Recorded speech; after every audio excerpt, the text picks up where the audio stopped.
A Grand Reunion, written by J.I.E. and told by Cedric Fang. Murdoch was still getting used to his new home. He frequently visited the forest when he wasn't pulling trains and becoming better friends with the dockyard crew. However, Murdoch was keeping a secret he, his driver, and fireman shared. Every day he would visit the siding in the forest to either talk or bring new parts to the secret. The secret in the siding was a locomotive safe from the elements inside an old, worn-down shed called Flora. Flora was a tram engine that had worked on Sodor many years ago. She had been abandoned in her shed when the line closed. After Murdoch discovered her, he had been taking parts to her to be repaired. After the parts were fitted, Murdoch would head back to the docks nearby. His driver and fireman always made sure to cover up Murdoch's tender with bushes so that passing trains wouldn't see him. It proved to be pointless, though, as many people had seen his orange paint behind the bushes. A rumor was going around about it, and it was making Murdoch nervous. So nervous, in fact, that he began about worrying more about being caught and less about the job at hand. This would cause many accidents, like crashing into some cars that an engine was shunting, taking trains to the wrong place, and even derailing at the back of the shed at night.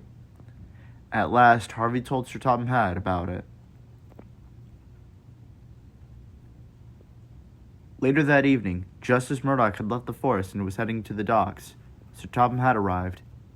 Murdoch reversed into his shed. Murdoch decided to come clean.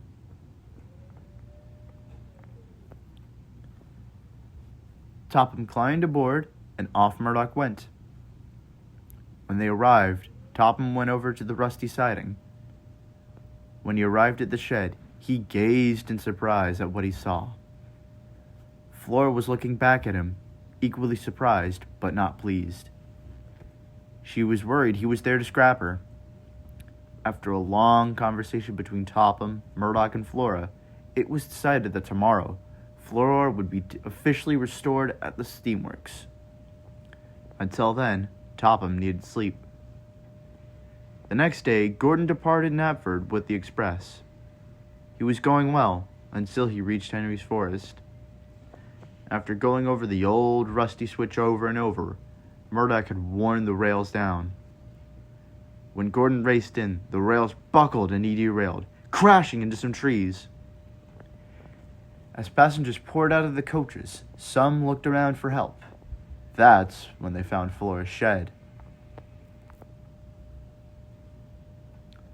But the other two passengers weren't interested in that anymore.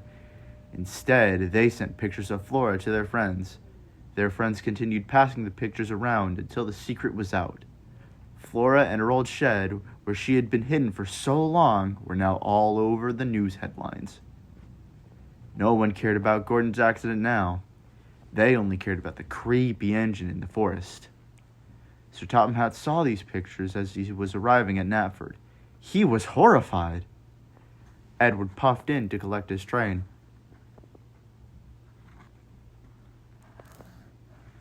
Edward hurried there as fast as he could. Just as Edward arrived, it hit Topham that two major things had happened: Gordon's crash and Flora's discovery. He commanded the crowd to get out of the way and told Edward to get coaches to take the people to Vickerstown. To make matters worse, Murdoch arrived just then to take Flora to the steamworks. When all was said and done, Murdoch was finally able to sneak into the forest siding and get Flora to the works. When he got there, he saw that Victor was already helping to repair Gordon. Victor ignored him. Murdoch said goodbye to Flora, then headed back to the docks. About a month later, Flora arrived at Tidmouth Sheds. She looked splendid, completely repainted to what she had looked like before. Everyone cheered for the little old tram rescued from the forest.